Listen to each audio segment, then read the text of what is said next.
E aí, pessoal, sejam muito bem-vindos ao primeiro episódio do podcast Doutor Neura, um programa do projeto de biotecnologia da UCDB com o apoio do CNPq, o Conselho Nacional de Pesquisa e Desenvolvimento Tecnológico. Eu sou Matheus Fernandes e a gente tem um encontro marcado aqui para conversar sobre as diversas ciências que ajudam o nosso cotidiano.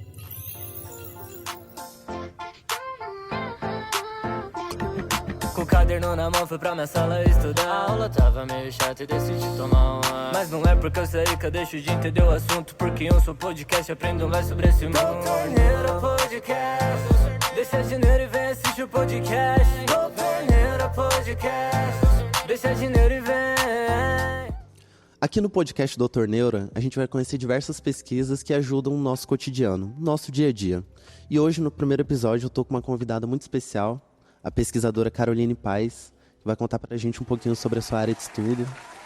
Pode se apresentar, Carol, seja bem-vinda. Oi, Matheus. Oi, pessoal.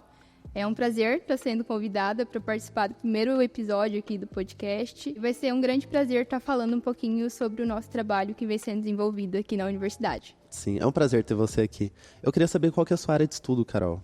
Bom, eu sou graduada em biotecnologia pela Universidade Federal da Grande Dourados. Me formei em 2018. E nesse período da graduação eu pude fazer o estágio obrigatório aqui na UCDB. E aí, nesse período também eu conheci o programa de pós-graduação em biotecnologia, ingressei no mestrado em 2019 e acabei ficando, e agora eu sou aluna do doutorado também em biotecnologia aqui na universidade. Que legal. É só uma coisa que eu não entendi. Eu queria saber o que é a biotecnologia. A biotecnologia ela é uma área das ciências biológicas onde a gente usa um ser vivo a fim de obter um produto ou um serviço. Então, a gente observa padrões da natureza, dos seres vivos e vê como que a gente pode aplicar isso no nosso dia a dia. Legal. Então, a vacina faz parte da biotecnologia? A vacina é um grande exemplo de um produto biotecnológico. Assim como transgênicos, organismos geneticamente modificados. Ah, sim, tudo isso faz parte da... diagnósticos também, e tudo é biotecnologia. E agora, no meu doutorado, né, eu venho com um projeto que é para o desenvolvimento de um teste molecular para o diagnóstico de leishmaniose visceral. E aí, vinculado a esse projeto, a gente teve a possibilidade de estar desenvolvendo uma startup de produtos diagnósticos. A gente está lançando, então, um produto, um diagnóstico de fato no mercado. Sim, uma iniciativa, essa startup de vocês, acadêmicos não, né? Os doutorandos, vocês e seus colegas? Na verdade, foi conciliado com a minha orientadora, a gente montou um grupo e tomou a frente. Existem alguns editais de financiamento onde a gente concorreu com a ideia e a gente foi aprovado, então... A gente está recebendo financiamento para a startup. Como que é o nome da sua startup? A gente chama ela de Lamp Lab. Lamp Lab. Isso. Lamp, que é o nome da técnica que a gente utiliza, e Lab de laboratório. Ah, sim, isso que eu ia perguntar mesmo. E falando nisso, é esse o tema do nosso podcast de hoje. A gente vai conversar sobre e se a leishmaniose fosse diagnosticada rápido, que é a área de estudo da Carol. Então, sobre esse assunto, Carol, eu queria saber, primeira coisa, assim... É uma dúvida que eu imagino que muita gente tenha, eu tenho também. O que seria a leishmaniose? A leishmaniose, ela é considerada uma zoonose. Zoonoses são aquelas doenças que podem ser transmitidas tanto aos animais quanto aos seres humanos. Ela é causada por um parasita do gênero Leishmania e ela tem várias formas de manifestação clínica. Então, às vezes você vê na rua um cachorro com unhas compridas, lesões na pele, queda de pelo. É provável que esse animal esteja infectado com a leishmania. É um quadro chamado de leishmaniose visceral canina. Ela se chama visceral porque infecta os órgãos? Ela vai estar acometendo os órgãos internos do animal. Então, por ter esse acometimento dos órgãos, o animal pode até ser levado a óbito por conta dessa doença. Nos seres humanos, eles podem desenvolver a forma visceral ou cutânea. Cutânea seriam machucados na pele? Isso. Nas mucosas são as principais regiões afetadas e visceral é quando são os órgãos mais internos. Caramba, existe alguma forma de prevenção ou tratamento desses animais ou das pessoas infectadas? Então, a leishmaniose ela é transmitida através da picada do mosquito palha. que na verdade não é um mosquito, ele é um flebotomínio, mas ele é popularmente conhecido como mosquito pálido. Um flebotomínio.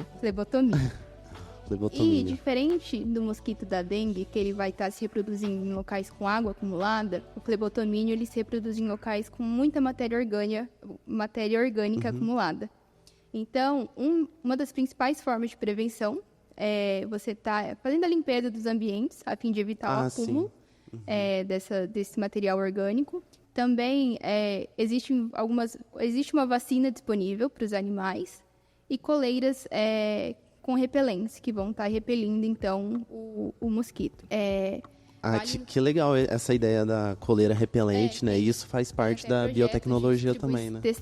A testagem em massa também é importante para estar fazendo monitoramento dos ambientes, para ver onde está tendo uma maior incidência da leishmaniose ou não. Inclusive, Campo Grande é uma cidade endêmica pela leishmaniose, então as medidas de prevenção elas têm que ser constantes. E o tratamento, existe já um medicamento, em 2018 foi lançado no mercado um medicamento para o tratamento. A cura da leishmaniose ainda ela é difícil de chegar lá. Então, esse tratamento ele vai só tentar minimizar a carga parasitária do animal. Então, se ele está infectado com leishmania, ele não deixa o parasita espalhar, se proliferar no organismo do animal e agravar os sintomas. Ele vai mantendo em nível... Então é um tratamento efetivo esse. É o que tem disponível. Sim. Porque se não for esse tratamento, o animal ele é encaminhado para eutanásia. Porque assim, o cão, nem sempre ele vai manifestar os sintomas. Tem isso também. Ele pode estar infectado, mas sem estar apresentando sintomas. E nesse momento, ele acaba se tornando um reservatório da doença. Então, ele vai estar ali proliferando a leishmania dentro dele, o mosquito vem, pica ele e vai passar para outra pessoa. Então, tem essas duas grandes problemáticas do cão. Ou ele vai ter os sintomas e vai poder ser encaminhado para eutanásia, ou ele vai estar ali atuando como um reservatório do parasita. Entendi. Então a transmissão ela é exclusivamente pelo mosquito? A gente diz que é uma transmissão exclusiva por vetor. Então, a gente precisa desse mosquito atuando como um vetor da transmissão da doença. De todos os casos de leishmaniose da América Latina, 90% se concentram no Brasil. Então, isso é assustador. Nossa.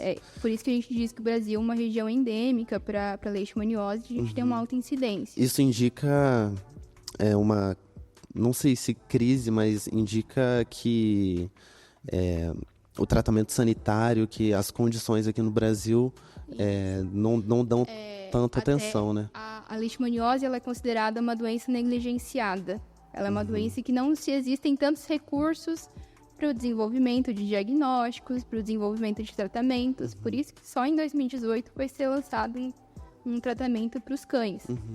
E o diagnóstico também ele é um pouco complicado. E aí entra a nossa ideia. Desenvolver um teste que seja rápido, barato, acessível.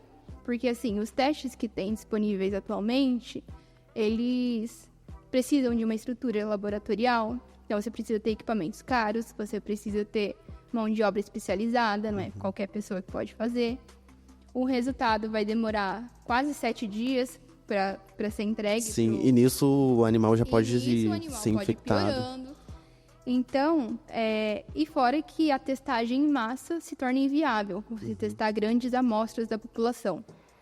Então, voltando lá para o meu projeto de doutorado, né? Quando eu entrei, junto com a minha orientadora, a professora Karina, a gente pensou no desenvolvimento de qual técnica a gente poderia utilizar para estar desenvolvendo um diagnóstico que fosse rápido, barato, acessível, de fácil manipulação, que eu não precise de uma estrutura de laboratório para estar realizando.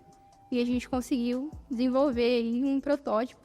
A gente está ainda em fase de desenvolvimento e validação, mas até o final do meu doutorado eu acredito que a gente já vai ter um teste pronto para ser oferecido. Sim, que legal. Apresentar uma solução para um problema que é negligenciado no Brasil. Sim. A gente vai estar oferecendo, então, essa possibilidade de testar, né? Oferecer um teste. Pessoal, infelizmente, o nosso episódio de hoje está chegando ao fim. Eu quero agradecer a Carol muito obrigado. Foi ótimo ter você aqui, a nossa conversa, tudo que você Eu que disse. agradeço pelo convite. Se você ficou com alguma dúvida, quiser fazer uma pergunta ou sugerir um tema para os próximos episódios, manda um e-mail pra gente no e-mail podcast.doutorneuro@gmail.com. O vídeo desse episódio está disponível no nosso canal no YouTube, então acesse para ver esse e os próximos episódios. Até o nosso próximo encontro e vida longa ciência!